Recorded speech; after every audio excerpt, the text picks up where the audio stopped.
सुनिए ध्यान से। हम बात कर रहे थे लास्ट क्लास में इलेक्ट्रोलाइसिस, और इलेक्ट्रोलाइसिस के अंदर क्या हो रहा था उसको यदि हम समझने की कोशिश करें तो हमें अचानक याद आएगा कि यार एनोड पर ऑक्सीडेशन हो रहा था और कैथोड जो है इसके ऊपर रिडक्शन हो रहा था। एक सेल बना हुआ है इलेक्ट्रोलाइटिक सेल, आउटर सर्किट से ये कनेक्ट है, ये पॉजिटिव टर्मिनल है, ये नेगेटिव टर्मिनल है। ध्यान आ रही है ये सब बातें। पॉजिटिव टर्मिनल और नेगेटिव टर्मिनल यहां पर लगे हुए हैं। मान लीजिए मैंने NaCl लिया हुआ है। कैसा NaCl है? मोल्टन NaCl, मोल्टन या फ्यूज्ड NaCl है, मेल्ट करा हुआ NaCl है, पानी में घुला हुआ नहीं। पानी में घुला हुआ NaCl रहता है तो प्रोडक्ट चेंज हो जाता है, ठीक। तो मेरे पास यहां पर कैसा NaCl है?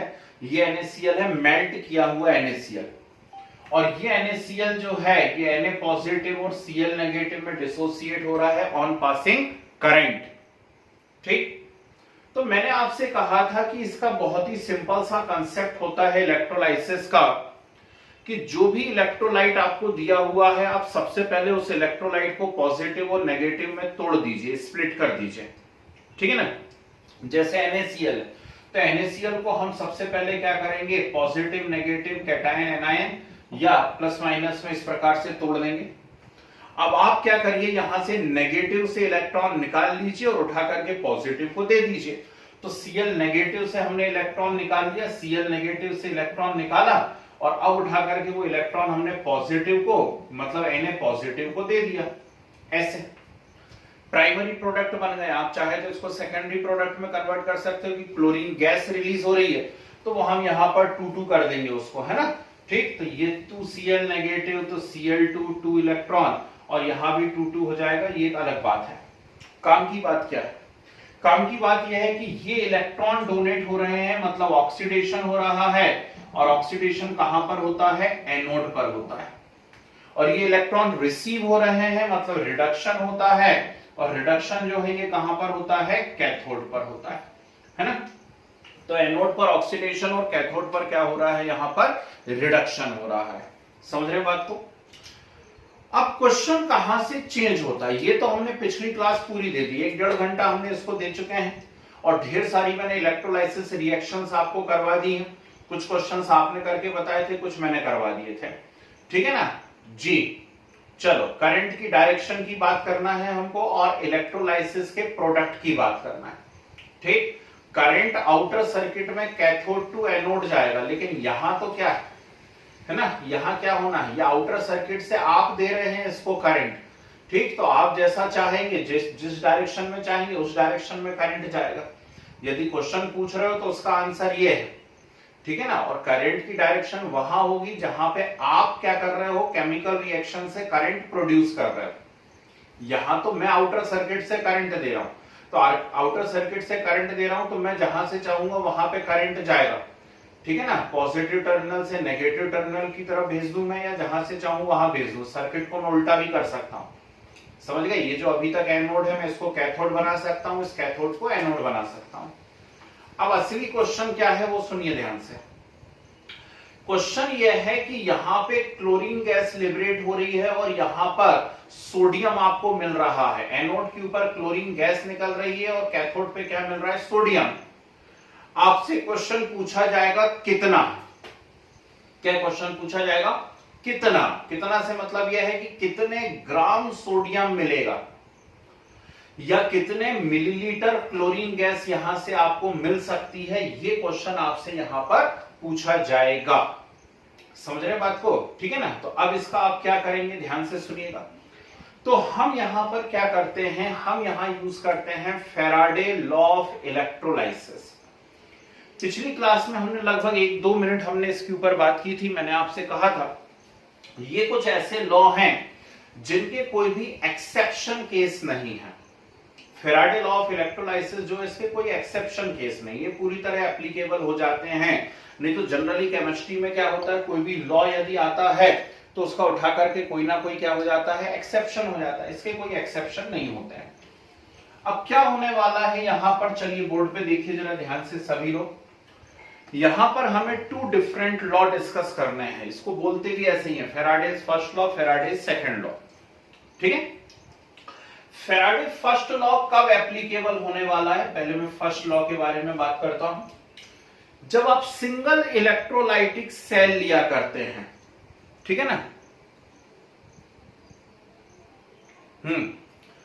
जब आप, ठीक है, अब मेरी बात सुनो।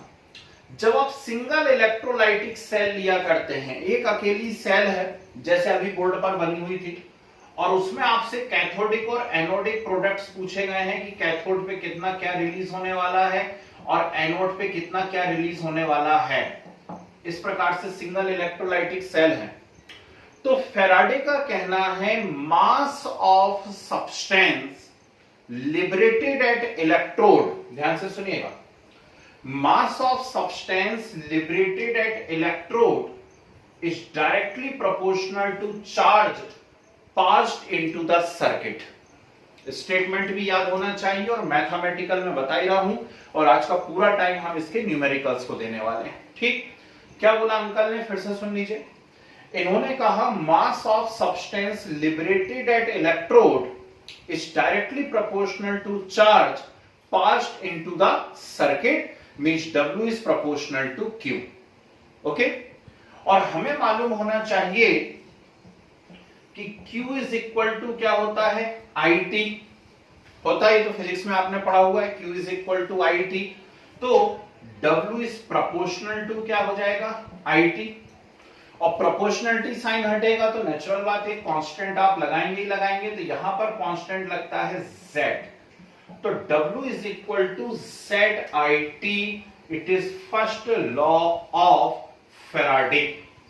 Is it clear? तो ये मैथमेटिकल एक्सप्रेशन हमको मालूम होना चाहिए, फार्मूला हमको मालूम होना चाहिए, W is equal to ZIT। इसकी हेल्प से आप क्या करने वाले हो, न्यूमेरिकल्स को सॉल्व करने वाले हो। तो क्या बोल रहा है क्वेश्चन, कितना मास निकलेगा, जैसे आपने बोला NaCl का इलेक्ट्रोलाइसिस कर रहे हैं तो कितने ग्राम क्लोरीन निकलने वाली है ना, या कितने ग्राम सोडियम निकलने वाला है। ठीक, तो उसका कहना है mass of substance liberated is directly proportional to charge passed into the circuit. उस सर्किट के आप अंदर जितना चार्ज पास कराने वाले हैं उतना ही मास लिबरेट होता है। Is it clear? ठीक है, व्हाट इज Z? Z का नाम वैसे मैं अभी लिखवा दूंगा, लेकिन फिर भी सुन लीजिए। Z is electrochemical equivalent. क्या नाम बोला मैंने Z का नाम बोला इलेक्ट्रोकेमिकल इक्विवेलेंट। एक बहुत ही इंपॉर्टेंट सा ये कांस्टेंट होता है यहां पर। इसकी डेफिनेशन कैसे बनाएंगे, यहां देखिए, मैं कहूंगा if I is equal to 1 ampere and T is equal to 1 second. इस बात पे ध्यान देना भाई,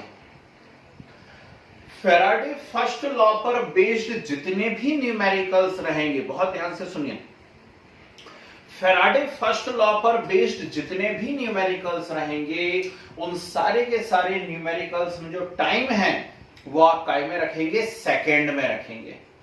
फिर से सुन लीजिए, टाइम काय में रखना है आपको, सेकेंड में ही रखना है।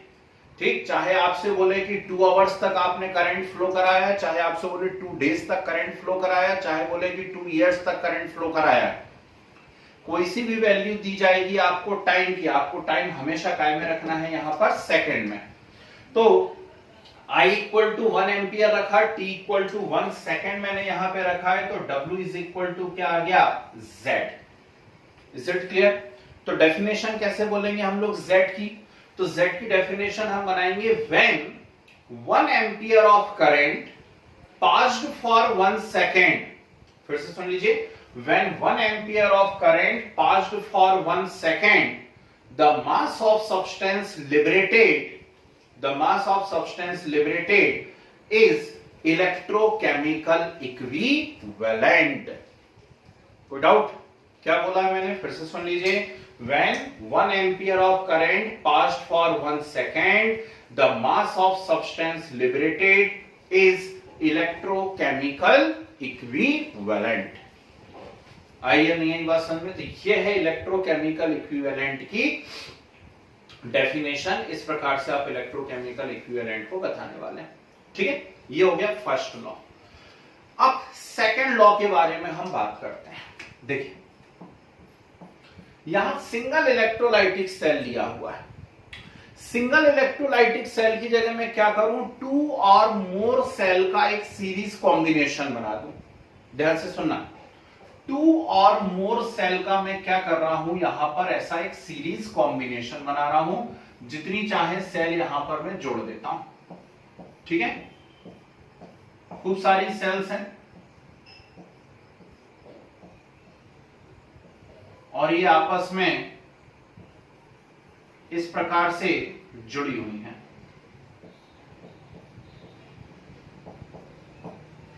चलिए, ठीक है, डिफरेंट सेल्स हैं यहां पर और इस प्रकार से जुड़ी हुई है, डिफरेंट इलेक्ट्रोलाइटिक सेल है।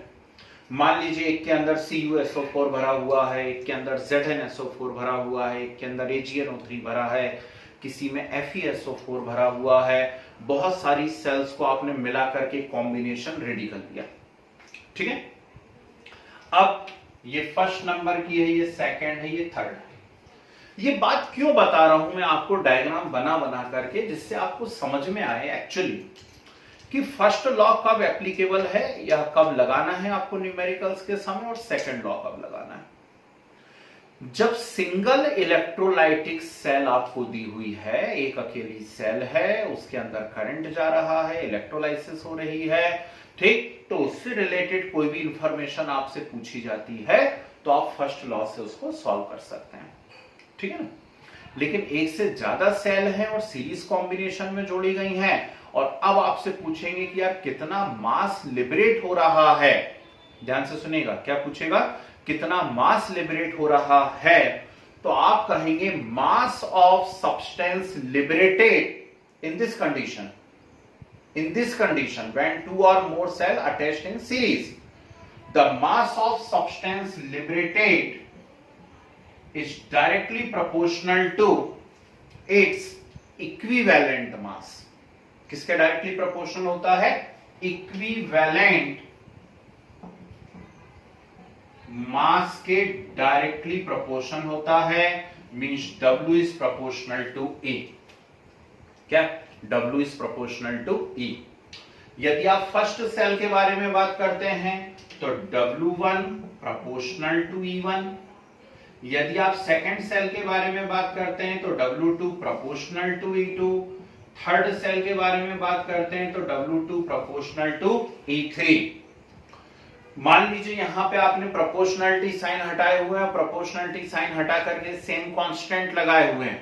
कोई भी सेम कांस्टेंट हो सकता है, तो यदि कोई भी सेम कांस्टेंट लगा हुआ है तो फाइनल आपके पास क्या आएगा, आपके पास आएगा W1 by W2 is equal to E1 by E2।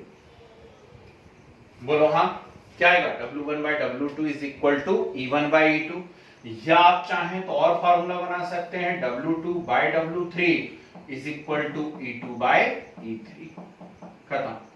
इतनी सी बात होती है, इसकी हेल्प से हम क्या कर सकते हैं, वो अमाउंट निकाल सकते हैं जो एनोड पे या कैथोड पे रिलीज होने वाला है। Is it clear? ठीक है ना, तो ये है बात। अब मुझे जल्दी से बता दीजिए what is equivalent mass, what is the formula of equivalent mass? Mass upon valency. Very good. कौन सा मास? एटॉमिक मास, है ना। बाकी लोग भी सुन लीजिए, इक्विवेलेंट मास कहां पर आया है, सॉल्यूशन यूनिट हम लोगों ने पढ़ी हुई है, और सॉल्यूशन यूनिट के अंदर नॉर्मेलिटी मैंने आपको सिखाया है ना, और खूब सारा नॉर्मेलिटी सिखाया है। ठीक, करीब 1.5-2 घंटे और उससे ज्यादा नॉर्मेलिटी चलता रहा था हम लोगों का सॉल्यूशन यूनिट में। तो नॉर्मेलिटी जब हम पढ़ रहे थे तब हम इक्विवेलेंट मास पढ़ चुके हैं, तो हमें मालूम होना चाहिए equivalent mass is equal to क्या, equivalent mass equal to atomic mass upon valency. समझ रहे बात को? तो सुनिए ध्यान से, बात इतनी सी नहीं है जितनी आप सोच रहे हैं। अभी मैं आपको फर्स्ट लॉ का स्टेटमेंट लिखवा रहा हूं, फिर मैं आपको सेकंड लॉ का स्टेटमेंट लिखवाऊंगा, फिर मैं एडिशनल आपको 5-10 फार्मूले लिखवाऊंगा। एडिशनल फार्मूले लिखेंगे हम लोग, जैसे Z, मान लो Z की वैल्यू किसी क्वेश्चन में नहीं दी हुई हो, तो Z की वैल्यू किसी क्वेश्चन में नहीं दी हो तो हम डायरेक्ट कैसे निकाल सकते हैं, तो z निकालने का एक तरीका मैं लिखाऊंगा E equal to F Z, या एक तरीका लिखाऊंगा z equal to M upon N F, ठीक है ना। फिर इक्विवेलेंट मास का फार्मूला हम लिखेंगे, क्या होता है, फिर फेराडे 1f या 1 फेराडे इज इक्वल टू, आपने सबने सुना होगा 96500 कूलम हम लिया करते हैं, है ना, सुना है ऐसा, 1 faraday is equal to 96500 coulomb. होता क्या है 1 फेराडे, ये हम लोग डिस्कस करेंगे, ठीक। तो ऐसे बहुत सारे एडिशनल फार्मूले में लिखवाऊंगा, उसके बाद न्यूमेरिकल्स हम चालू करेंगे। तो चलिए आप पहले इतना काम निपटाइए जिससे बोर्ड पे थोड़ा सा स्पेस क्लियर हो जाए। डालिए heading Faraday's law of electrolysis, heading डालिए फेराडेज लॉ ऑफ इलेक्ट्रोलाइसिस। इसमें फर्स्ट हेडिंग डालिए first law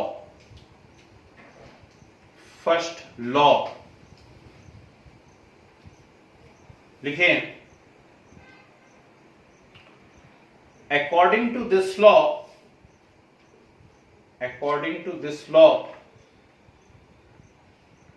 the mass of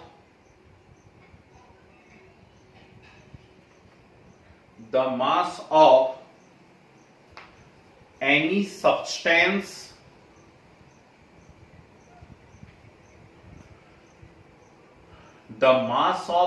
substance liberated or deposit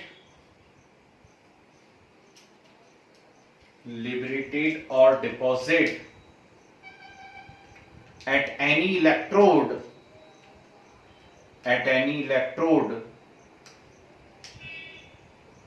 is directly proportional to charge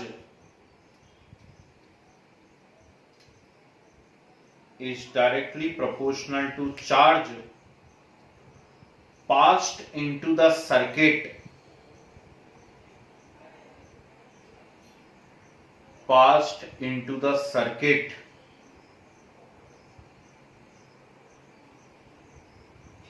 ठीक है जी।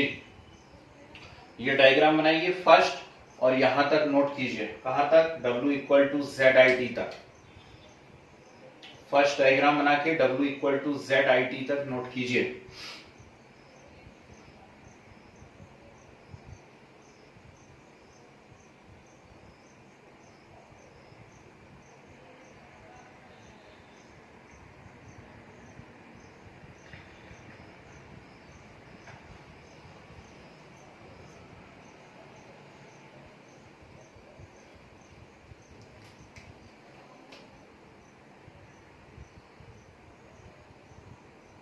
हो गया, एरो का साइन बना के लिखिए,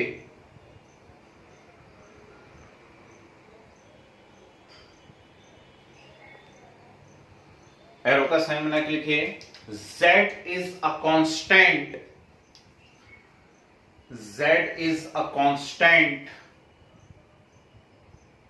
called electrochemical equivalent. Z is a constant called electrochemical equivalent, ठीक है। आगे बढ़िए, नीचे लिखें, if I equal to 1 ampere, T equal to 1 second, then W equal to Z.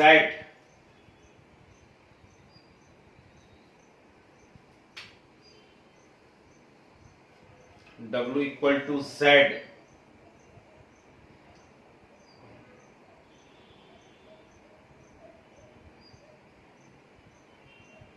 Okay, लिखो, when 1 ampere of current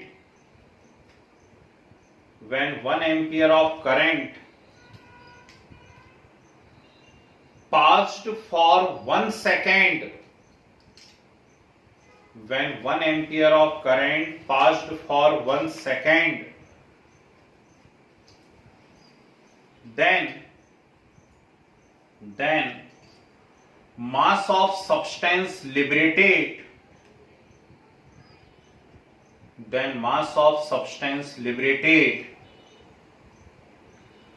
is known as is known as electrochemical equivalent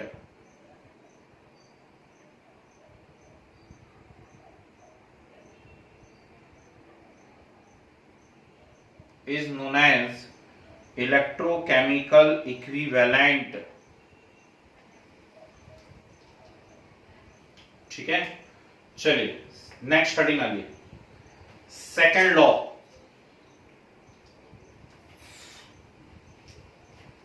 second law,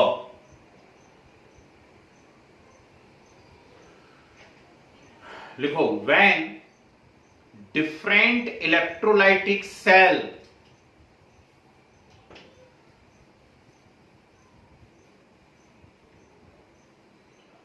when different electrolytic cell connected in series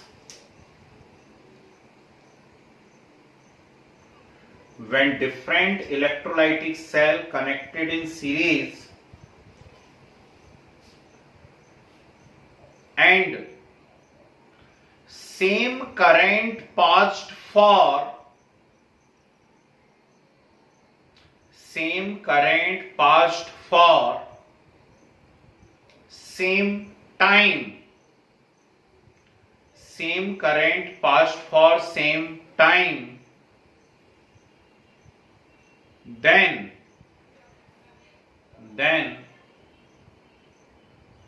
mass of substance liberated, mass of substance liberated at electrode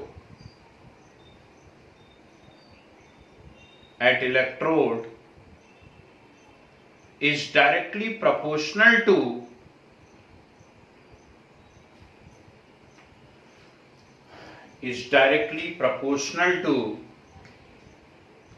equivalent mass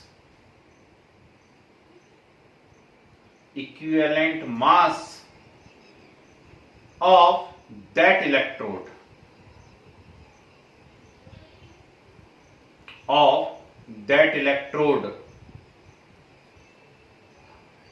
okay. ये note कर लीजिए जरा पूरा का पूरा।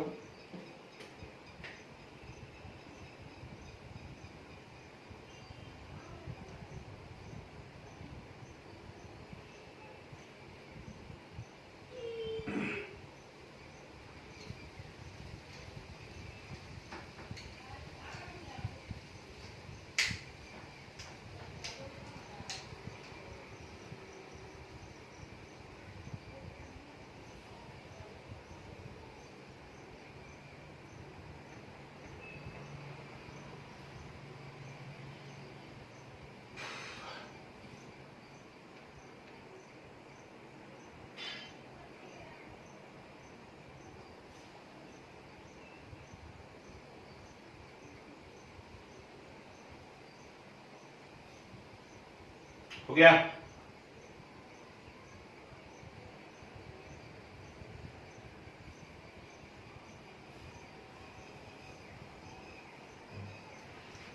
चलिए heading डालिए जरा इसमें, different relations for numerical problem, different relations for numerical problem. चले बोर्ड पे देखें, इसको इतना टाइम इसलिए दे रहे हैं, इतनी मेहनत इसलिए कर रहे हैं क्योंकि लास्ट ईयर ये डिलीटेड सिलेबस में आ गया था ही नहीं, सिलेबस में ही नहीं था ये पूरा का पूरा पोर्शन, जबकि ये बहुत इंपॉर्टेंट पार्ट है केमिस्ट्री का, है ना। क्या क्या इंपॉर्टेंस है वो अभी आपको धीरे धीरे पता पड़ने वाली है। वैसे मैंने कहानी भी सुनाई थी लास्ट ईयर आप लोगों को, लास्ट क्लास में एक 5 स्टार होटल वाली कहानी भी सुनाई थी मैंने आपको कि क्या घटना हुई थी वहां पर, है ना। तो ये सब इंपॉर्टेंस है फेराडे लॉ के, समझ रहे हैं बात को। तो हम क्या क्या करने वाले हैं जरा ध्यान से देखिए, और अब पहले बोर्ड पे रहो 10 मिनट सब लोग, पहले सुन लो मेरी बात को अच्छे से। फर्स्ट आपने तो बोल दिया W = ZIT। ये रिलेशन आपने लगा दिया यहां सीधा सीधा सा। अब मान लीजिए मैं आपसे पूछ लेता हूं कि मेरे पास एक स्टेनलेस स्टील की प्लेट है और मैं चाह रहा हूं कि मैं उसके ऊपर सिल्वर की कोटिंग कर दूं, है ना। मेहमान आए तो मैं उनको उसी में खाना परोसूं, कोई भी चीज दूं, इंप्रेशन भी पड़ेगा कि लोग भाई चांदी के बर्तन यूज कर रहे हैं। तो क्या मैं उसके ऊपर सिल्वर की कोटिंग कर सकता हूं? बिल्कुल कर सकता हूं। तो सिल्वर की कोटिंग करना है तो कितनी मोटी लेयर चढ़ाऊं मैं सिल्वर की? क्या करूं मैं? सिल्वर की कितनी मोटी लेयर चढ़ाऊं उसके ऊपर, या गोल्ड की कितनी मोटी लेयर उसके ऊपर चढ़ाऊं, उसके लिए मुझे कितनी देर तक करंट देना पड़ेगा। ऐसा न्यूमेरिकल मैं आपको करवाऊंगा, एक या दो न्यूमेरिकल अभी थोड़ी देर से मैं करवाने वाला हूं। तो ऐसा कोई भी क्वेश्चन यदि आता है जिसमें कोटिंग की बात कर रहे हो, इलेक्ट्रोप्लेटिंग की बात कर रहे हो, है ना, एक मेटल की कवरिंग जो है या लेयर दूसरी मेटल की शीट के ऊपर आपको चढ़ानी है, तो आप इसी से उसे सॉल्व करोगे। कैसे सॉल्व करोगे? आपके सामने लिखा हुआ है W equal to ZIT। W क्या है यहां पर? W है मास, और मास हमें मालूम होना चाहिए, मास इज इक्वल टू होता है वॉल्यूम इनटू डेंसिटी। बोलो हाँ, ठीक, वॉल्यूम इनटू डेंसिटी लिख सकते हैं। और वॉल्यूम को आप क्या लिख सकते हैं? वॉल्यूम को आप लिख सकते हैं एरिया इंटू हाइट। लिख सकते हो नहीं लिख सकते हो? ठीक, वॉल्यूम को क्या लिख सकते हो? एरिया इंटू हाइट और इंटू डेंसिटी तो पहले ही। तो यहां W का हमारे पास एक नया फॉर्मूला आया, W इज इक्वल टू क्या आ गया यहां पर? A into H into D आ गया, area into height into density. उसको उठा करके यहां पे रख दीजिए तो आपके पास आ गया A into H into D is equal to ZIT। तो finally H is equal to ZIT upon A into D. Is it clear? It is second relation. What is H? H is actually not height. H is thickness of that layer.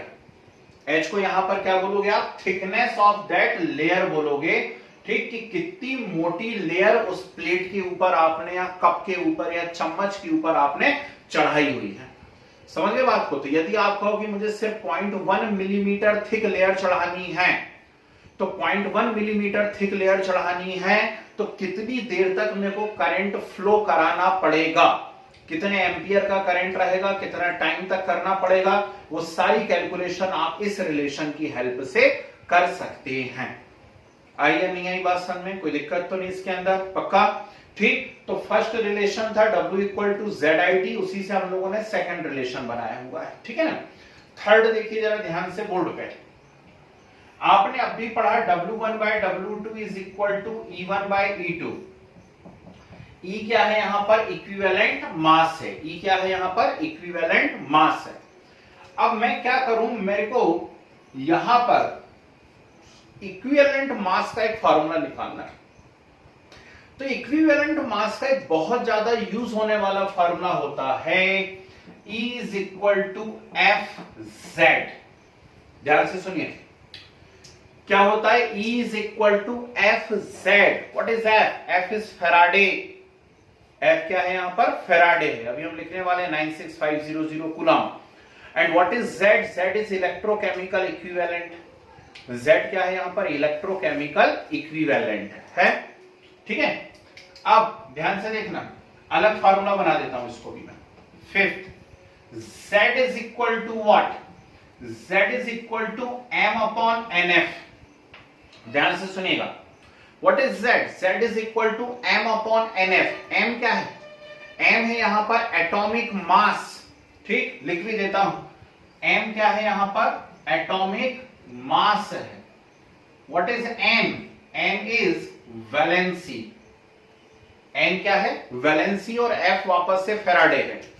तो इस फार्मूले को उठा करके यहां Z के फार्मूले को ऊपर रखिए, M अपॉन NF रख दूंगा, M upon NF।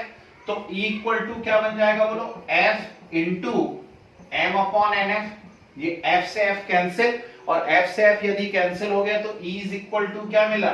E equal to मिला M upon N। E equal to क्या मिल गया आपको अपने आप? M upon N।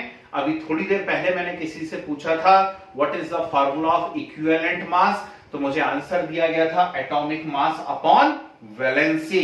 तो देखो बन गया वही का वही फार्मूला वापस से, क्या फार्मूला बन गया, इक्विवेलेंट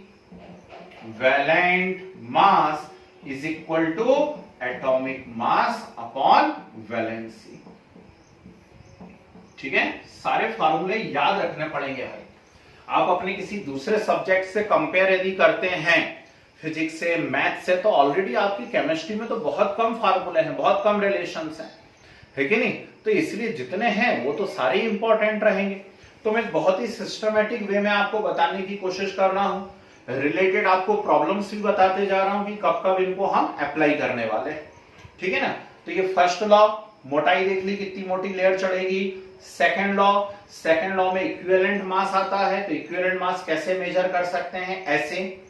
तीसरी बात, कभी किसी न्यूमेरिकल में यदि आपको Z की वैल्यू नहीं दी हुई है ना, इलेक्ट्रोकेमिकल इक्विवेलेंट नहीं दिया हुआ है, तो उसमें घबराने की कोई बात नहीं है, आप डायरेक्ट कर सकते हैं Z equal to m/nf। Is it clear. अब बात आती है अगली F, what is Faraday. What is Faraday, कोई बोल करके बताएगा व्हाट इज फैराडे। चार्ज तो हाँ शाबाश, बोलो बोलो आगे बोलो भाई।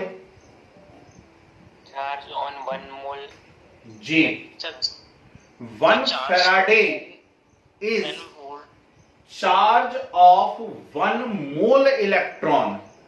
सुन लीजिए जिन भैया लोगों को नहीं मालूम है, 1 Faraday is charge of 1 mole electron. 1 Faraday is charge of 1 mole electron, ऐसा होता है। ठीक, एक मोल इलेक्ट्रॉन पे चार्ज जो है वो 1 फैराडे कहलाता है। समझ गए बात को।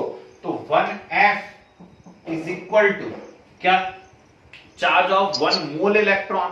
ठीक, मोल मतलब क्या हो गया, 6.023 इंटू 10 टू द पावर 23।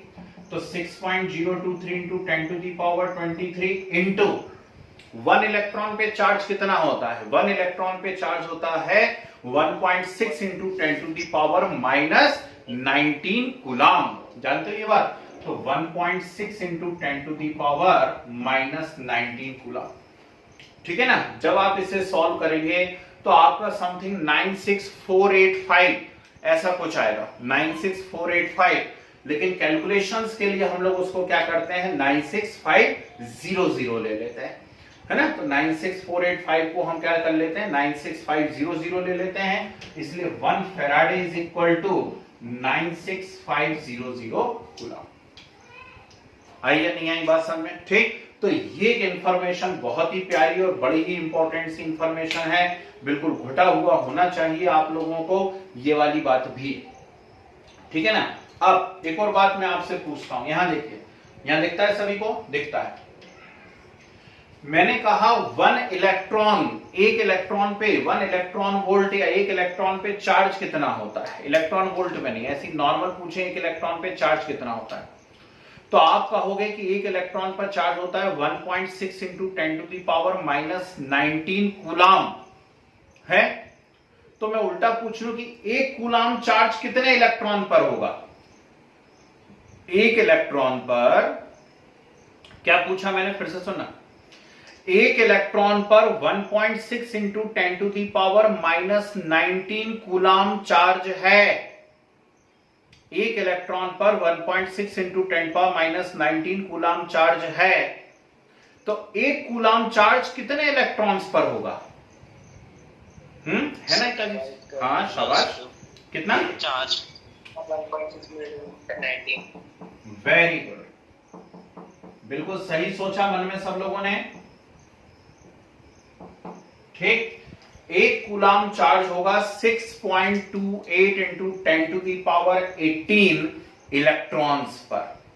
समझ गए बाबूजी, कितने पर होगा, 6.28 into 10 to the power 18 electrons होंगे, तब जाकर के 1 कूलम चार्ज हो पाएगा, है ना। तो ये सब उल्टी पुल्टी बातें आने वाली हैं। आपको मालूम है कि हम 1 मिनट भी टाइम पास नहीं करते क्लास में, जो काम की बातें होती हैं बस वही पढ़ते हैं, क्योंकि वैसे ही टाइम कम रहता है ना।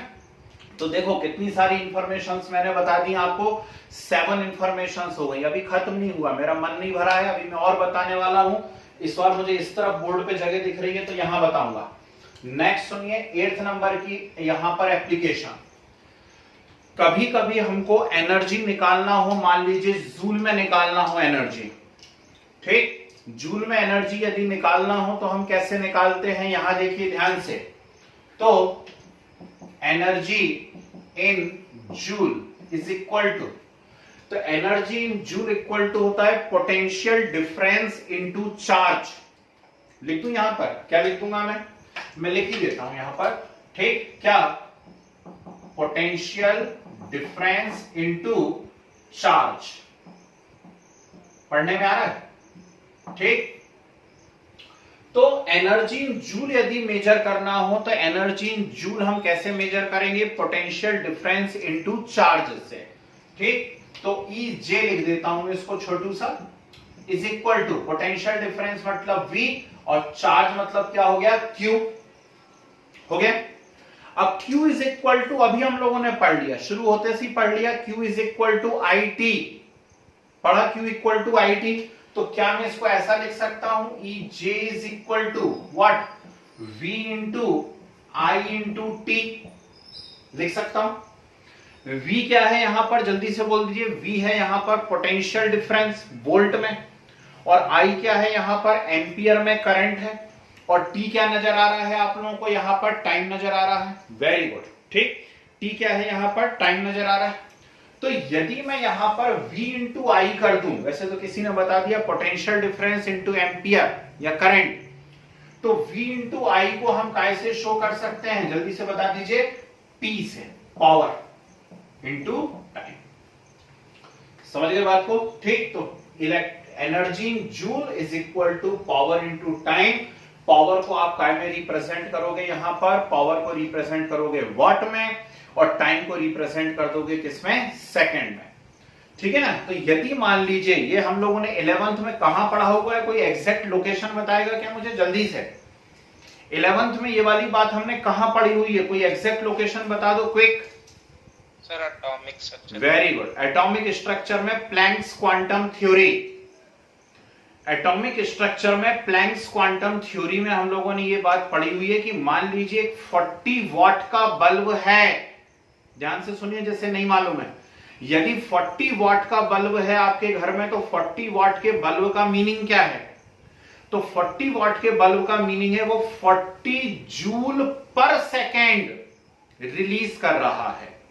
क्या कर रहा है, 40 जूल पर सेकेंड रिलीज कर रहा है। कैसे आया होगा वो, ऐसे आया होगा, एनर्जी इन जूल है, P यहां पर पावर है, और पावर आप काय में निकालने वाले हो, वॉट में, और टाइम काय में रखने वाले हम लोग सेकंड में, ठीक। तो पावर निकालना है तो energy in joule upon time, समझ रहे हो, energy in joule upon time आ जाएगा, ठीक। तो joule upon time, time second में रख रहे हो तो जूल पर सेकंड, ठीक। ये अप्लाई होने वाला है। होने वाला क्या है कि मैं इलेक्ट्रोलाइटिक सेल आपको बोलूंगा और कहूंगा कि उस इलेक्ट्रोलाइटिक सेल में 100 वॉट का बल्ब लगा हुआ है, और अब इलेक्ट्रोलाइसिस हम करा रहे हैं, बताइए कितने कितने ग्राम सब्सटेंस रिलीज होने वाला है। तो उससे डरना नहीं, मैं करके दिखाऊंगा आपको कि कैसे करते हैं उन न्यूमेरिकल्स को, ओके। चलिए कितनी इंफॉर्मेशन हो गई आपके पास, 8। एक और सुन लो, कभी कभी हमें यही का यही पॉइंट अलग तरीके से पूछा जाता है। हमसे पूछा जाता है कि कितनी एनर्जी कंज्यूम होने वाली है, ठीक। क्या पूछा जाता है हमसे, कितनी एनर्जी कंज्यूम होने वाली है, ऐसा करके पूछा जाता है, ठीक। तो यदि एनर्जी कंज्यूम पूछ लिया जाए किसी क्वेश्चन के अंदर,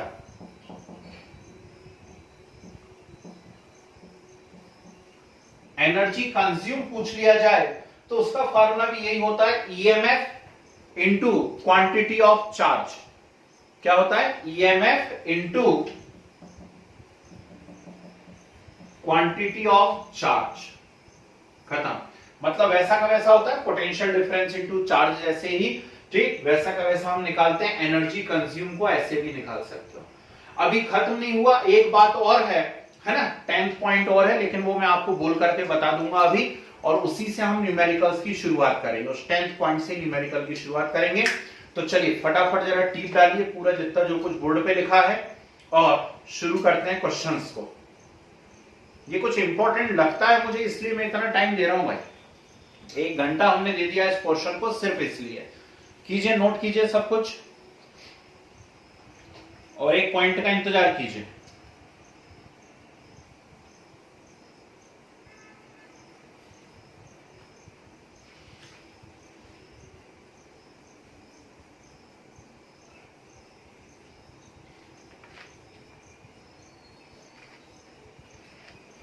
सर ईएमएफ इनटू क्या है?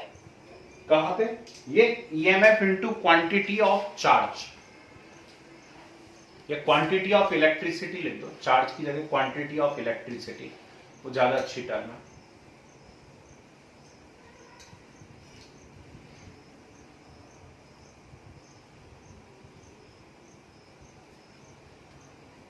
ये सारी इंफॉर्मेशन लिखी इसी स्टाइल में लिखो, 1 से लेकर के 9th तक जाओ। है नोट्स लीक नहीं करना, गरीबों में बांट दो, नहीं तो पढ़ा सब देंगे लेकिन ऐसा सिस्टमेटिक अरेंजमेंट नहीं होता है किसी के पास, है ना। यस।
हो गया?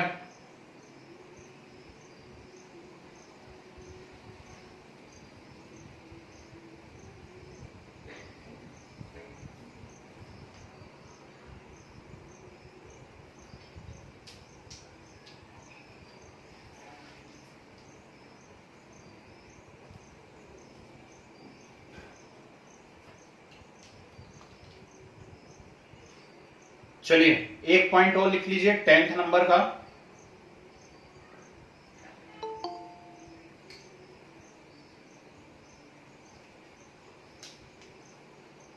लिखे number of Faraday required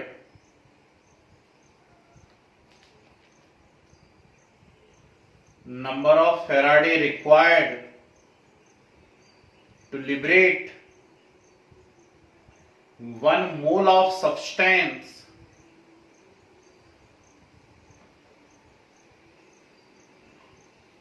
number of Faraday required to liberate 1 mole of substance is always equal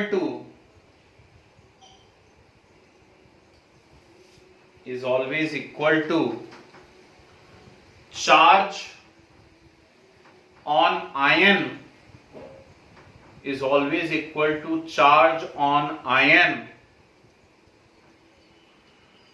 of that substance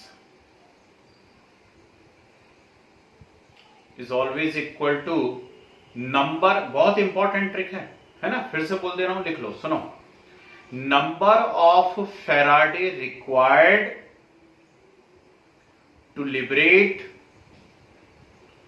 1 mole of substance is always equal to is always equal to charge on ion of that substance. Charge on ion of that substance. ठीक है, चलिए question, first question एकदम simple question से शुरुआत कर रहे हैं, देखें कितना कैच करा आप लोगों ने पिछले 1 घंटे में। लिखिए question, calculate number of Faraday required, calculate number of Faraday required to liberate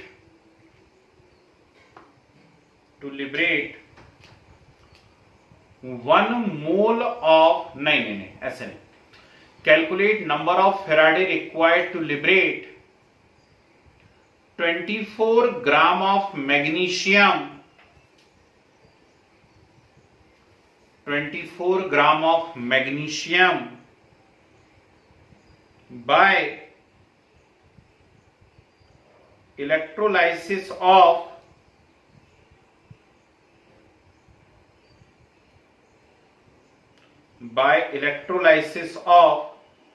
MgCl2, by electrolysis of MgCl2।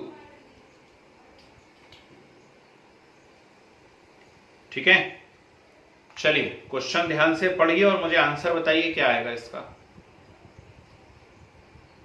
बहुत बढ़िया, कमाल हो गया ये तो। चलिए, और किसी का आंसर आया? एक आंसर तो आ गया स्क्रीन पर, और कोई? वेरी गुड, कमाल हो गया, वेरी गुड। चलिए, मतलब ट्रिक समझ में आ गई है ना? क्यों है? बहुत ट्रिक समझ में आ गई है, मतलब सीधे सीधे। ठीक है, बिल्कुल सही। क्या ट्रिक बताई मैंने कि कितने फैराडे रिक्वायर्ड रहेंगे यदि 1 मोल निकालना है तो? Very good, the correct answer is 2 Faraday, है ना? और यदि मैं इसी क्वेश्चन को आपसे पूछ लेता कि कितना कूलाम रिक्वायर्ड है, तो 1 फैराडे में कितना है? 96500 कूलाम है, तो 2 से मल्टीप्लाई कर देते। ठीक, so correct answer is 2 Faraday. बिल्कुल सही ट्रिक लगाई। कैसे करना है कुछ सोचना विचारना नहीं, आपके 12th के एग्जाम में भी ऐसी करना है, कॉम्पिटिटिव में भी ऐसी करना है। आपसे पूछ रहा है MgCl2 का इलेक्ट्रोलाइसिस हो रहा है, और MgCl2 के इलेक्ट्रोलाइसिस से 24 ग्राम मैग्नीशियम मुझे चाहिए, बताइए कितने फैराडे लगेंगे? तो MgCl2 कैसे टूटेगा? MgCl2 टूटेगा Mg+2 एंड 2Cl नेगेटिव। ठीक, Mg+2 कितने इलेक्ट्रॉन ले ले कि Mg में बदल जाए? तो Mg+2 2 इलेक्ट्रॉन ले ले, तो 2 इलेक्ट्रॉन ले ले तो Mg में बदल जाएगा। Mg, what is the atomic mass of Mg? The atomic mass of Mg is 24 gram. Magnesium का एटॉमिक मास कितना है? 24 ग्राम है। उसके लिए वो कितने इलेक्ट्रॉन ले रहा है? 2 इलेक्ट्रॉन मतलब 2 फैराडे। खत्म। 2 इलेक्ट्रॉन मतलब कितने फैराडे हो गए? 2 फैराडे, बस। तो 24 ग्राम के लिए कितने फैराडे चाहिए? 2 फैराडे। समझ में आया नहीं आया? जिनका आंसर नहीं आ रहा था वो सुन लीजिए। ठीक, ऐसे लगाना है ये ट्रिक को, है ना? सेम क्वेश्चन जरा करके बताइए, सेम क्वेश्चन करके बताइए। Calculate number of Faraday required, calculate number of Faraday required to liberate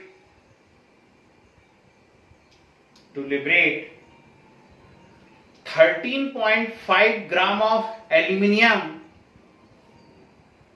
13.5 gram of aluminium by electrolysis of AlCl3,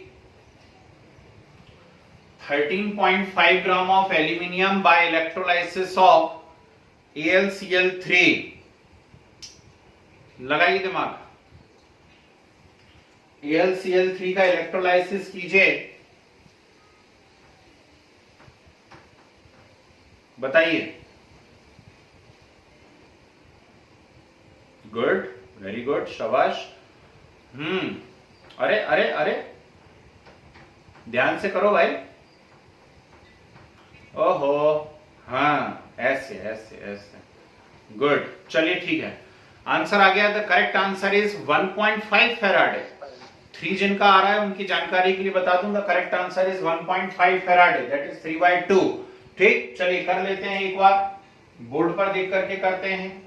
AlCl3 है, तो AlCl3 कैसे टूटेगा? Al plus 3 and 3Cl negative. ठीक, तो AlCl3 टूट रहा है Al plus 3 and 3Cl negative में। Al प्लस 3 यदि 3 इलेक्ट्रॉन को रिसीव करेगा तो Al में बदलेगा। Al प्लस 3 इलेक्ट्रॉन को रिसीव करेगा तो Al में बदलेगा। ठीक, Al का एटॉमिक मास कितना होता है? 27 ग्राम। कितने इलेक्ट्रॉन रिसीव कर रहा है? 3, यानी 3 फेराडे।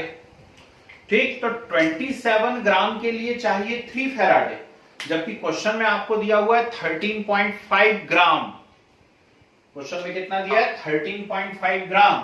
तो आप कहोगे 27 ग्राम के लिए 3 फेराडे, देयरफॉर 13.5 ग्राम के लिए, तो 13.5 into 3 Faraday divided by 27, so the correct answer is 1.5 Faraday. The correct answer is 1.5 Faraday. आई या नहीं आई बात समझ में? ऐसा करना था बाबू। ठीक, आगे बढ़ो पुत्र, नेक्स्ट क्वेश्चन लिखो ध्यान से। कैलकुलेट चार्ज required for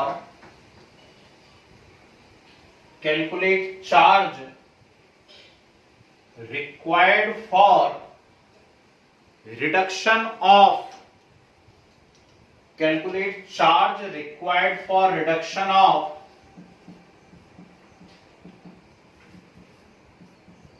लिखा है सामने 1 mole Cu plus 2 Cu and second 1 mole MnO4 negative to Mn plus 2, 1 mole MnO4 negative to Mn plus 2 और 1 mole Cu plus 2 to Cu।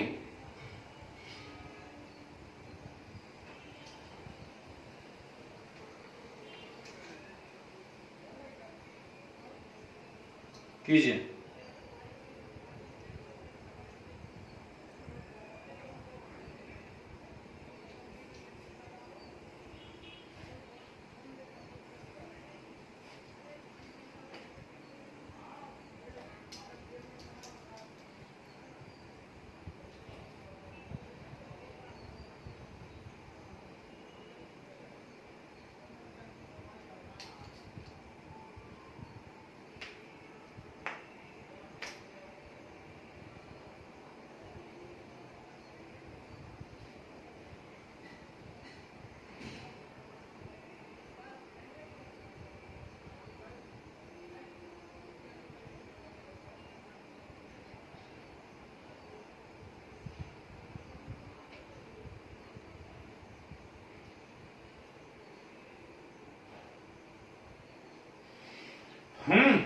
अब तक तो आंसर आ जाना था यार।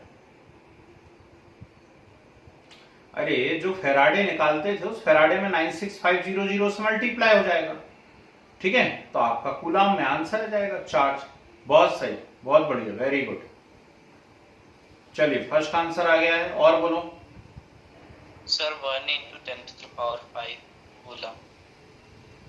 1 into 10 to the power 5, ये तो कुछ नई स्टाइल में आ गया। चलिए ठीक है, सेकंड निकाल के बताइए। फर्स्ट तो सबका आ गया, चलो मान लेता हूं 2 फेराडे, और वहां पे आप 2 into 96500 कर दोगे। कर पा रहे हो? जो नहीं कर पा रहे जरा जल्दी से ऐसा ऐसा कर दो मुझे, यूं है ना, तो मैं अलग से बता दूंगा। आप सेकंड करके बताइए जरा, वो ज्यादा इंपॉर्टेंट है।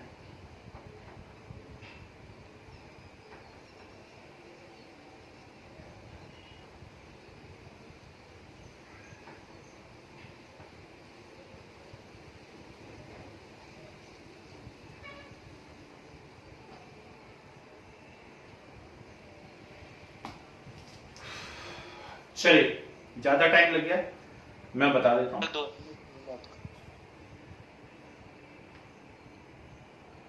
सेकंड का भी वही आंसर आ रहा है, क्यों है? फर्स्ट का भी वही आंसर, सेकंड का भी वही आंसर।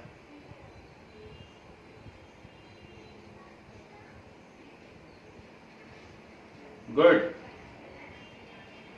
बहुत बढ़िया। चलिए, एक आंसर आया है इतनी देर में, अब मैं बता दे रहा हूं। यहां देखिए, फर्स्ट किससे नहीं बना, जल्दी से बाहर आओ।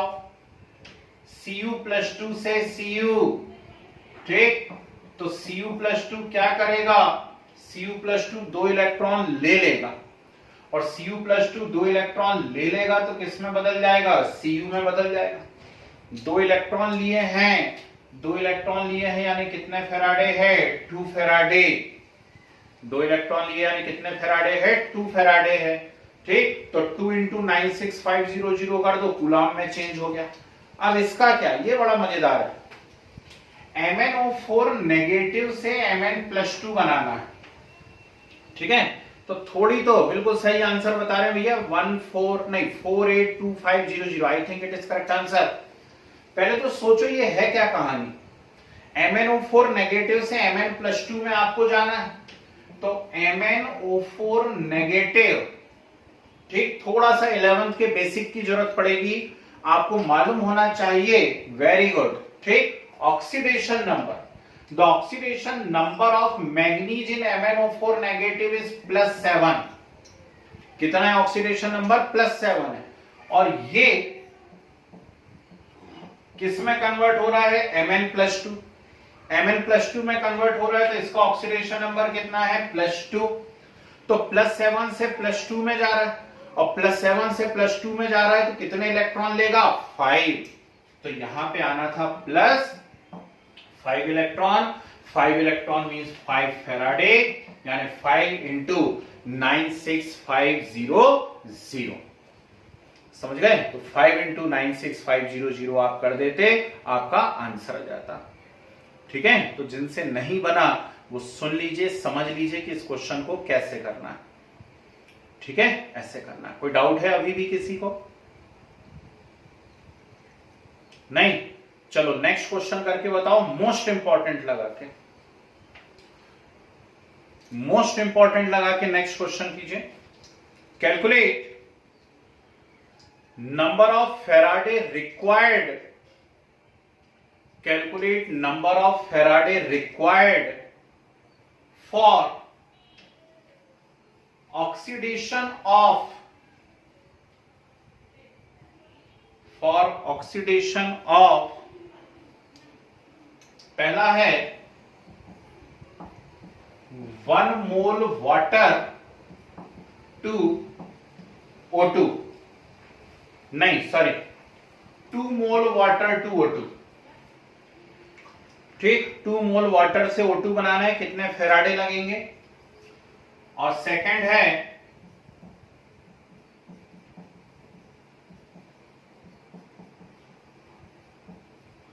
1 मोल FeO2 Fe2O3, 1 mole FeO2 Fe2O3। Come on,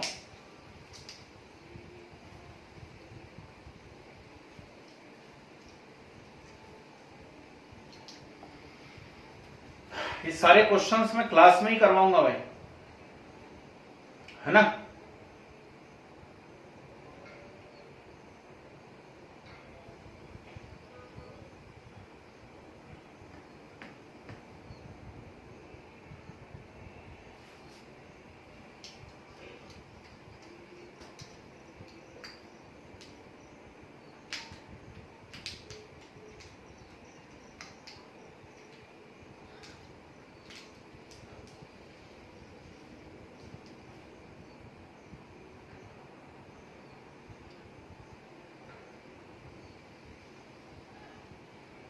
good, very good, बिल्कुल सही आंसर आया भाई।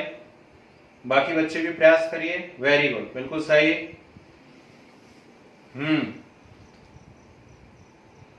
बहुत बढ़िया, ठीक है। 4 फेराडे इज करेक्ट आंसर, ठीक। 4 फैराडे इज करेक्ट आंसर, बहुत सही।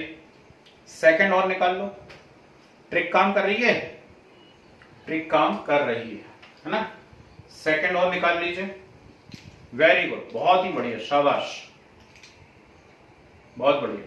4 फैराडे इज करेक्ट आंसर। तो क्या मैं करके बताऊं? ओ 5 फैराडे किसका आ रहा बाबू? सेकंड का आ रहा है। फर्स्ट का तो 4 ही है ना, सेकंड का क्या आ रहा है? चलो मैं बताता हूं। जब तक 2 मोल H2O को O2 में बदलना है। सेकंड वाले का 5 कैसे आ रहा बेटा? फर्स्ट वाला इतना टिपिकल क्वेश्चन था, उसको कर लिया। सेकंड तो बहुत ही सड़ियल किस्म का क्वेश्चन है, ध्यान से करो। चलो पहले फर्स्ट को डिस्कस कर लेते हैं। हाँ, the correct answer is 1 Faraday. पहले का आ रहा है यहां पर 2 फैराडे और सेकंड का आ रहा है, पहले का कितना आ रहा है 4 फैराडे और सेकंड का आ रहा है यहां पर 1 फैराडे। चलिए एक बार चेक कर लेते हैं। H2O है, H2O को O2 में बदलना है। तो H2O को O2 में बदलना है तो एक तरीका तो ये हो सकता है H2O गिव्स H पॉजिटिव, ठीक है ना, या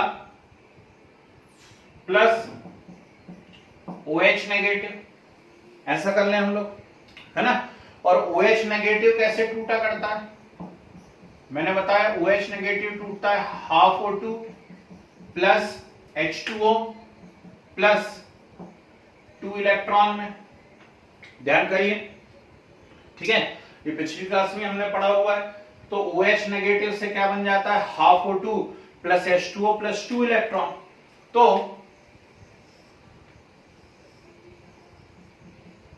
2 फैराडे, 2 फैराडे से मिल रहा है आधा O2, जबकि आपको कितना चाहिए? 1 O2। आपको कितना चाहिए? 1 O2 चाहिए, ठीक। और यहां वाटर भी हमने कितना लिया हुआ है? 1 मोल। तो 2 फैराडे से मिल रहा है आधा O2, ठीक। तो 1 O2 के लिए कितने फैराडे चाहिए आपको? 4 फैराडे चाहिए। समझे बात को? ठीक। तो इस प्रकार से 4 फैराडे हो जाएंगे। सीधा सीधा आंसर आ गया इसके अंदर। इसमें देखो कैसी मजेदार बात है। 1 मोल FeO से Fe2O3 बनाना है। तो FeO का मतलब क्या है? FeO का मतलब है यहां पर Fe पर चार्ज है +2 और Fe2O3 का मतलब है यहां पर Fe पे चार्ज है +3 है, ठीक। तो +2 से +3 होना है, +2 से +3 होना है, यानी कितना इलेक्ट्रॉन डोनेट करेगा? 1। और 1 इलेक्ट्रॉन यानी कितना फैराडे? 1 फैराडे। तो 1 इलेक्ट्रॉन मतलब कितना फैराडे आ गया? 1 फैराडे। सीधा सीधा क्वेश्चन हो गया। आई या नहीं आई बात समझ में? ठीक। इसी क्वेश्चन को दूसरी तरीके से घुमा करके पूछा गया है कई बार। मैं लिखवा देता हूं जिससे आपको ना घुमा सके कोई। क्वेश्चन लिखे, हाउ मैनी कूलम्स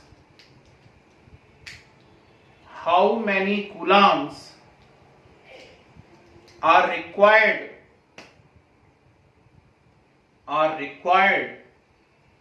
फॉर पहला पॉइंट लिखे, complete oxidation of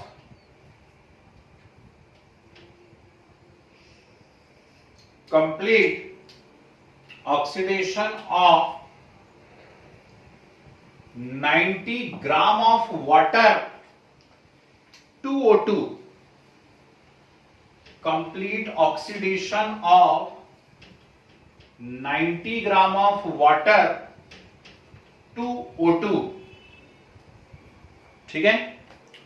second, complete reduction of 100 milliliter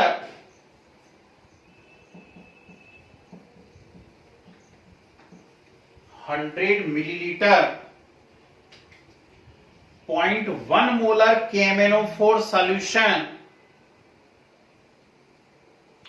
0.1 molar KMnO4 solution to Mn+2 to Mn+2। लगाइए दिमाग, ये 2 क्वेश्चंस करके बताइए।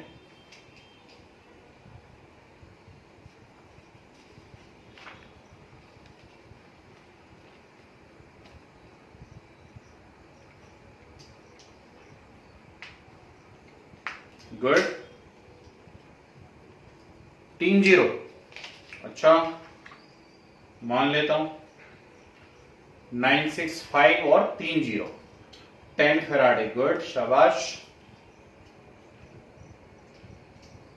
Very good. एक होता है हार्ड वर्क और एक होता है स्मार्ट वर्क, है ना। ज्यादातर स्मार्ट वर्क करते हुए दिख रहे हैं मुझे, बिल्कुल सही आंसर निकाल रहे हैं। फिर भी जिनका नहीं आ रहा कई बार वो डिमोरलाइज हो जाते हैं। लगाओ लगाओ, बुट्टी लगाओ।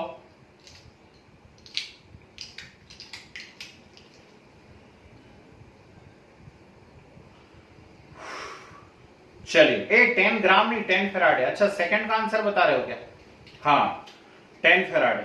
अरे इधर सुनो, जिनका नहीं आ रहा वो यहां सुनो यार। अभी आपने निकाला ना 2 मोल वाटर, 2 मोल वाटर के लिए क्या चाहिए आपको? 2 मोल वाटर के लिए चाहिए 4 फैराडे। 2 मोल वाटर के लिए क्या चाहिए आपको? 4 फैराडे चाहिए। ठीक, ये कितने मोल वाटर है? 90 ग्राम। ठीक, 482500। ये किस चीज का आंसर है? अच्छा, सेकंड वाले का। इधर देखो, 90 ग्राम वाटर, 90 ग्राम वाटर मतलब कितने मोल हुआ? Mole equal to mass upon molecular mass. ठीक, तो ये 5 मोल हुआ, नहीं हुआ? तो अभी आपने बोला था कि 2 मोल के लिए कितने चाहिए? 2 मोल के लिए चाहिए 4 फैराडे। अभी आपने सॉल्व करा, 2 मोल के लिए 4 फैराडे, देयरफॉर 5 मोल के लिए। ठीक, तो 5 मोल के लिए कितने फैराडे चाहिए? तो 10 फैराडे आया, नहीं आया है? तो आंसर आपका आ गया सीधे सीधे 10 फैराडे। ठीक, तो 10 फैराडे ने 10 इंटू 96500 कूलम।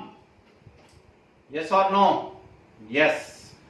ठीक, इधर देखो, इधर देखो, 100 millilitre 0.1 molar KMnO4 to Mn+2। कमाल करते हो बाबू, किसी किसी ने आंसर भी बता दिया, वही का वही पुराना वाला। चलो एक बार चेक कर लेते हैं। MnO4 नेगेटिव है। अरे KMnO4 मतलब क्या है? KMnO4 मतलब MnO4 नेगेटिव है। उससे क्या बन रहा है? Mn+2 बन रहा है, Mn+2। अब भी सीखा हम लोगों ने कि MnO4 नेगेटिव या KMnO4 में मैग्नीज का ऑक्सीडेशन नंबर कितना होता है? +7। और Mn+2 में मैग्नीज का ऑक्सीडेशन नंबर कितना है? +2। तो +7 से +2 हुआ है, +7 से +2 यानी कितने इलेक्ट्रॉन? 5 इलेक्ट्रॉन। लेकिन ये जो 5 इलेक्ट्रॉन यानी 5 फैराडे आए हैं, ये 1 मोल के लिए आए हैं। कितने के लिए आएंगे? 1 मोल। क्या आपको क्वेश्चन में मोल दिया हुआ है? नहीं, क्वेश्चन में हमको वॉल्यूम दिया हुआ है। 100 मिलीलीटर मतलब वॉल्यूम है, और साथ में हमको क्या दिया हुआ है? 0.1 मोलर। Molar means molarity. तो मोलरिटी दी हुई है और वॉल्यूम दिया हुआ है, जबकि मुझे किस चीज की रिक्वायरमेंट है? मोल की रिक्वायरमेंट है। तो क्या मैं इससे मोल निकाल सकता हूं? बिल्कुल। ठीक, कितने सारे न्यूमेरिकल करे हम लोगों ने मोलरिटी के ऊपर, है ना। Very good. तो molarity is equal to mole into 1000 upon volume in millilitre. ठीक है, वेरी गुड, बिल्कुल सही है। तो molarity equal to mole into 1000 upon volume in millilitre. ठीक, आपको मोलरिटी दी हुई है 0.1, मोल निकालना है इंटू 1000 अपॉन वॉल्यूम कितना दिया हुआ है? 100।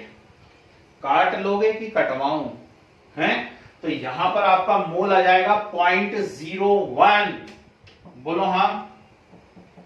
ठीक, मोल कितना आ गया आपका? 0.01 है। तो 1 मोल के लिए है 5 फैराडे, तो 0.01 मोल के लिए कितने फैराडे? अरे कुछ घुस रहा दिमाग में कि ऐसे चिल्ला रहा हूं मैं, हैं पप्पू के जैसे? तो 1 मोल में 5 फैराडे, देयरफॉर 0.01 मोल में, ठीक, तो 0.01 इंटू 5 कितने फैराडे लगेंगे? यानी 0.05 फैराडे। कहीं पे मुझे स्क्रीन पे अभी किसी का 50 फैराडे दिख रहा था। 50 कहां से लाए भाई? क्यों भाई, आर्यभट्ट से सीधा कांटेक्ट किया क्या? मेरा क्यों नहीं आ रहा 50? हाँ, तो 0.05 फेराडे आएगा। ओके ठीक, बोलिए इन वैरायटीज पे किसी को कोई प्रॉब्लम है क्या? एक तो बोलते भी नहीं है, बनता हमसे है नहीं लेकिन हमें प्रॉब्लम नहीं है ना? ये है हमारे असली इंडियंस। ठीक, जो भी आ रहा हो अब वो आप देख लीजिएगा श्रद्धानुसार, है ना? चलिए, तो ये अभी तो एक वैरायटी हुई बेटा, ये मत सोच लेना। चलो कोई बात नहीं, ठीक है। ऑक्सीडेशन नंबर निकालते नहीं आता होगा तो मैंने पिछली क्लास में भी बोला, बोल दो भाई, आपको वो वीडियो वापस से शेयर कर देता हूं मैं एक बार, जिसकी हेल्प से आप ऑक्सीडेशन नंबर मेजर कर सकते हैं। समझ रहे बात को? फिर से कर लेंगे उस वीडियो को, एक और बार देख लेंगे। आ जाओ बोर्ड पे आ जाओ। अभी खत्म नहीं हुआ, अभी तो शुरू हुआ है फैराडे लॉ, अभी न्यूमेरिकल शुरू हुए हैं। नहीं तो सोचो कि मजा आ गया, वाह कितने सारे न्यूमेरिकल करवा दिए हैं। लिखो क्वेश्चन ध्यान से। अ सॉल्यूशन ऑफ CuSO4, समझना बाबू, a solution of CuSO4 is electrolyzed for 10 minutes. A solution of CuSO4 is electrolyzed for 10 minutes with a current of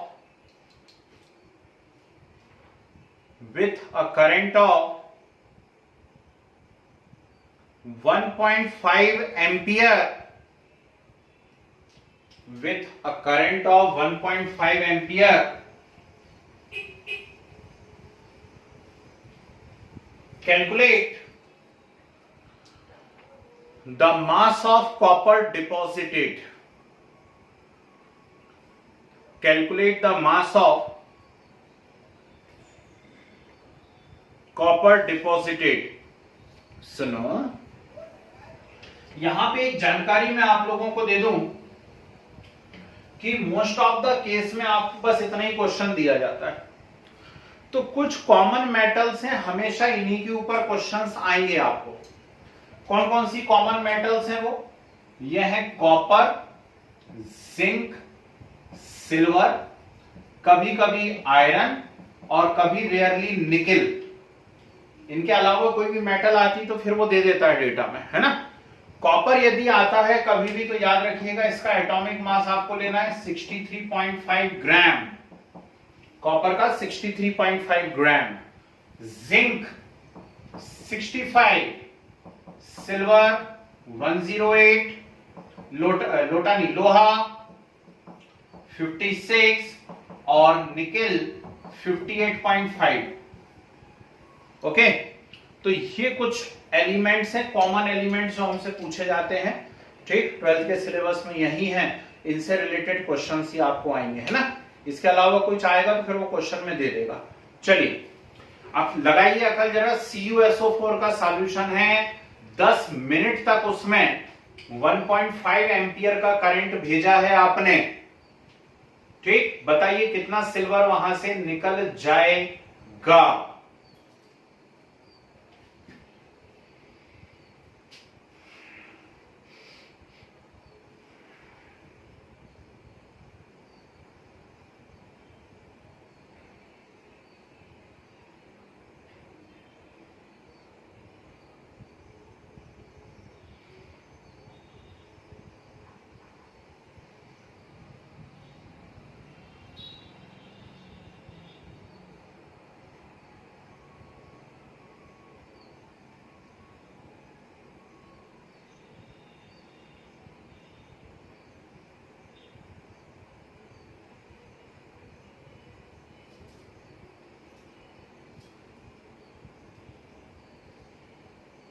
sir आपने Z की वैल्यू नहीं बताई।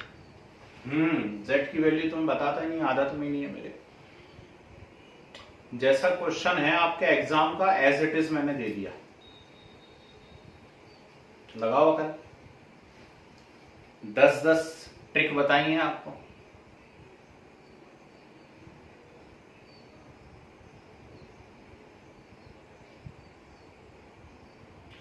Very good. चलिए पहला आंसर आ गया है 0.29 ग्राम। फर्स्ट आंसर आ गया 0.29 ग्राम। अदर गाइस 29.3 ग्राम, 0.296 ग्राम। चलिए 29.29, 0.296, भांति भांति के आंसर आ रहे हैं। एक का ग्राम अकेला भी आया है। अच्छा वैल्यू शायद पहले बता दी होगी, हाँ मुझे लगा ग्राम अकेला आया है। चलो तो मस्ती नहीं करें, बोर्ड पे देखें, यहां सुने। कितना सिंपल क्वेश्चन था और साफ समझ में आ गया कि फर्स्ट लॉ लगना है इसके अंदर, है ना। फर्स्ट लॉ यदि लगना है, यहां लगाऊं, यहां लगाता हूं। W is equal to ZIT। अब अभी अभी समाज में सवाल उठ गया हमारे ऊपर कि Z की वैल्यू तो दी नहीं है ना। अरे नहीं दी तो नहीं दी, ठीक, नहीं दी तो नहीं दी, क्या करेंगे M/NF। क्या कर देंगे M/NF। वेरी गुड, ठीक। M मतलब क्या है, एटॉमिक मास। किसके बारे में बात हो रही है, CuSO4। CuSO4 यानी कॉपर। कॉपर का एटॉमिक मास कितना होता है 63.5 अपॉन N क्या है उसका, N है उसका वैलेंसिया चार्ज। तो CuSO4 में कॉपर पे चार्ज कितना है, CuSO4 में कॉपर पे चार्ज है +2। CuSO4 में कॉपर पे चार्ज कितना है +2, ठीक। तो 2 F क्या है यहां पर, फराडे। फराडे कितना होता है 96500। फराडे कितना होता है 96500। इंटॉ आई की नहीं आई क्या है 1.5 एम्पियर और टाइम क्या है 10 मिनट, है ना। तो 10 मिनट यानी 10 इंटू कितना 60 सेकंड में रखने का है। ओके, ठीक। अब इसको उठा करके आप सॉल्व करिए और देखिए आपका क्या आंसर आता है ना। ठीक, 600 सेकंड यहां पे रख दीजिए, ठीक। तो जो भी अभी आंसर्स आ रहे थे इतने सारे स्क्रीन पे चेक कर लो। यदि ऐसा ही किया है आपने, मेरे पास आंसर नहीं है, सिर्फ क्वेश्चन है ना। 0.296 ऐसे ही किया हुआ है। तो चलिए मान लेता हूं कि 0.296 ग्राम इज करेक्ट आंसर, ठीक है। मान लेते हैं 0.29, ठीक है। 0.29 इज करेक्ट आंसर। ओके, चलिए ठीक है। एक और क्वेश्चन करके बता दीजिए। आज का लास्ट क्वेश्चन है, फिर कुछ 5-7 क्वेश्चन नेक्स्ट क्लास में करेंगे और इलेक्ट्रोकेमिकल सेल सीखेंगे, है ना। कि घर में जो हमारे ये इस घड़ी के अंदर सेल लगा हुआ है या रिमोट में सेल लगा हुआ है, ये सब सेल कैसे होते हैं, क्या इसका कंस्ट्रक्शन है। एक और करके बताइए, 5-7 न्यूमेरिकल बचा लूंगा, है। लिखो, a current of 10 ampere a current of 10 ampere passed through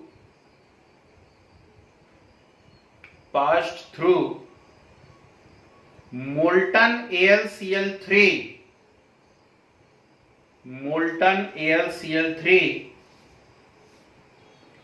for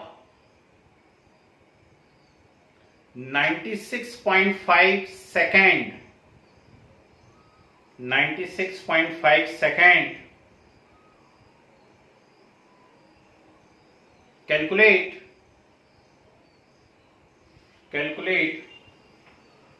mass of aluminium deposited.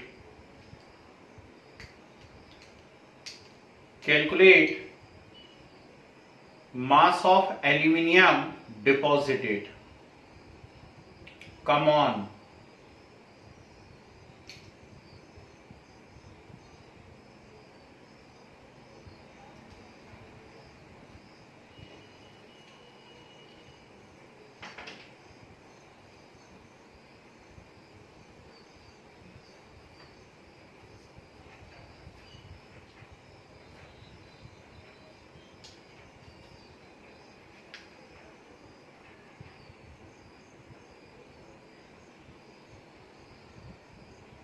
Good, very good.